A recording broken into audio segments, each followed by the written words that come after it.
నేను నలిగిపోయినా ఆ నలుగుడు నాకు నొప్పి కలిగించిన ఒక్క సంతోషం ఉంది ప్రభువా. అదేంటో తెలుసా? నీ చేతుల్లో నేను నలుగుతున్నాను. నన్ను నల్లగొట్టడానికైనా నీ చేతుల్లో తీసుకున్నావు చూడు. ఎంతమందికి ఉంది దేవా అదృష్టం.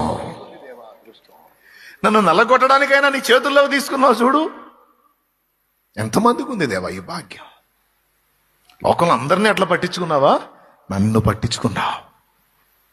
నన్ను పట్టించుకున్నావు అంటే, నా విషయంలో ఇంత కేర్గా ఉన్నావు అంటే నన్ను ఎక్కువ ప్రేమిస్తున్నావు.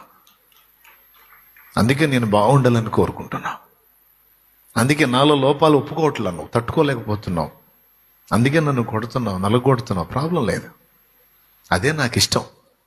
చెయ్యయ్యా. మంచి మనస్సాక్షి యొక్క లక్షణం అది నాన్న.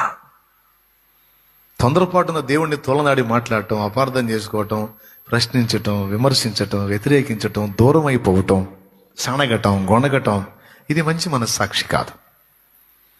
ఏదైనా నాకు దేవుడు అనుమతించాడంటే దాని వెనక నా తప్పిదమో లేదా నా అహం, నాలో దిద్దుబాటు జరగాల్సింది ఏదో ఉంది.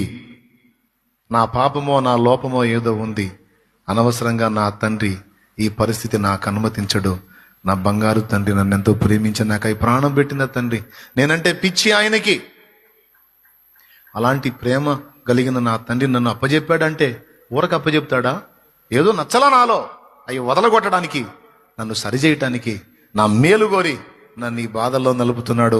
ఆయనకే స్తుతి కలుగును గాక. అనునాయన అన్నాయన అన్నాయన అన్నాయన ఆయనకే అనమ్మా అనరా అంతల్లి, ఆయనకే స్తుతి కలుగును గాక. ఆయనకే.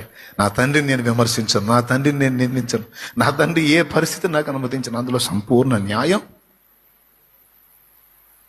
సంపూర్ణ నా క్షేమం, పరిపూర్ణ ఆయన ప్రేమ, ఇదే ఉంట తప్ప వేరేది ఉండదు.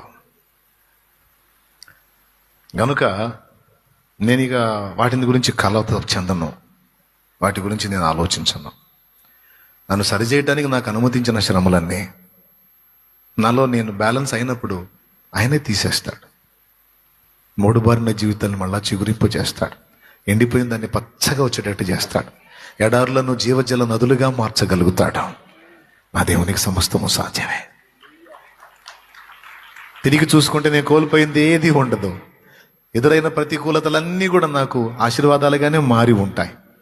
ఎందుకంటే ఆయన నిన్ను ప్రేమిస్తున్నాడు, ఆయన నన్ను ప్రేమిస్తున్నాడు. ఎంతగా అంటే చెప్పండి, ప్రాణం కంటే మిన్నగా. ఏమంటారు?